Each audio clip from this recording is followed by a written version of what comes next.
নমস্কাৰ জবৰ নতুন ভিডিঅ' এটা স্বাগতম জনালো নতুনকৈ যিসকল সাবস্ক্ৰাইবাৰ আছে তেওঁলোকে ৱাৰ্নিং জবৰ পঢ়ি লওক তাৰ পিছত জবসমূহ এপ্লাই কৰিব আৰু আজি যিমানখিনি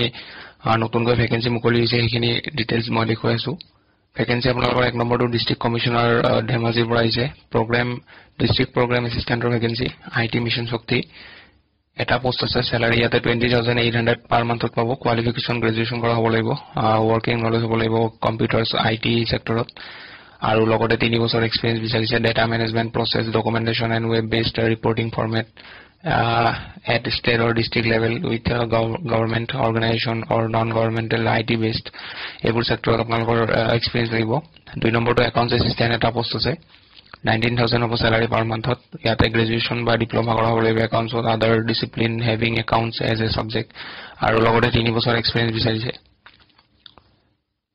Next vacancy to data entry operator কাৰণে হয় এটা পোষ্ট আছে ইয়াতে salary 10400 per month পাব আৰু গ্ৰেজুৱেচন কৰা হ'ব লাগিব আৰু ওয়াৰ্কিং নলেজ হ'ব লাগিব কম্পিউটাৰ বা আইটি সেক্টৰত লগতে 3 বছৰৰ এক্সপেৰিয়েন্স ইয়াতো বিচাৰিছে Apply can I go to interested candidate having requisite qualification and experience may submit the duly filled up application along with self-attested copies of requisite documents. আপোনালোকে standard form খন fill up কৰিব লাগিব লৈ কিনে তাৰ লগতে যিবোৰ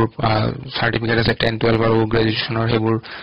জেৰক্স কৰি কিনে তাত self-attested কৰিব লাগিব কোৰিয়ান এনভেলপত ভৰাব লাগিব ভৰোৱাৰ পিছত তাতে 2 কপি পাছপোৰ্ট সাইজ ফটো লাগিব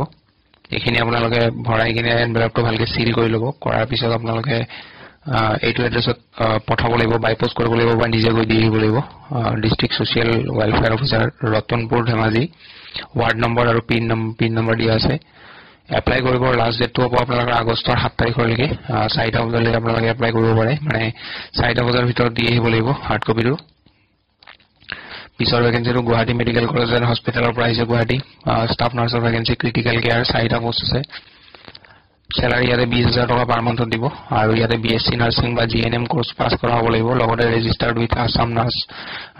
নাৰ্সেছ midwives and health visitors council লগতে 2 বছৰৰ এক্সপেৰিয়েন্স বিচাৰিছে আইসিইউ ইয়াতে আপোনালোকৰ এপ্লাই জুনে কৰিম বুলি ভাবিছে তেওঁলোকে ডাইৰেক্ট ওয়াক ইন ইন্টাৰভিউ যাব লাগিব ডকুমেন্টছ বিলাক লৈ ল'ব লৈ কিনে অৰিজিনেল আৰু জেৰক্স কপি লৈ কিনে 1 তাৰিখে আগষ্টৰ 1 তাৰিখে আপোনালোকে ইন্টাৰভিউ যাব লাগিব গুৱাহাটী মেডিকেল কলেজ জিএমচি যাব লাগিব গৈ কিনে তাতে ইন্টাৰভিউ দিব লাগিব পিছৰ পোষ্টটো শপিং মলৰ পৰা আহিছে ষ্টাইল বাজাৰ সেলস এক্সিকিউটিভৰ ভেকেন্সি আৰু সিকিউৰিটি গাৰ্ডৰ ভেকেন্সি কোৱালিফিকেশন 10 পাস কৰা বা 12 পাস কৰা হলে হ'ব সিকিউৰিটি গাৰ্ডৰ কাৰণে 10 পাস কৰা হলে হ'ব আৰু সেলসৰ কাৰণে 12 পাস লাগিব salary 10 ৰ পৰা 11000 ভিতৰত পাৰ মান্থত পাব ষ্টাৰ্টিং salary আৰু লোকেশন আপোনালোকৰ পল্টন বজাৰ আৰু হাতীগাঁও গুৱাহাটী হ'ব ইমিডিয়েট জয়েন কৰিব লাগিব এইটো পোষ্টত যদি কোনোবা এপ্লাই কৰিম বুলি ভাবিছে এই নম্বৰটো যোগাযোগ কৰিব 6001831731 এই নম্বৰটো তোমালোকে যোগাযোগ কৰি ল'ব সো এইখিনি আছিল ভিডিঅটো ভাল পালে লাইক এটা কৰি দিব লগ পাম পুনৰ নতুন ভিডিঅ আজিলৈ ধন্যবাদ নমস্কাৰ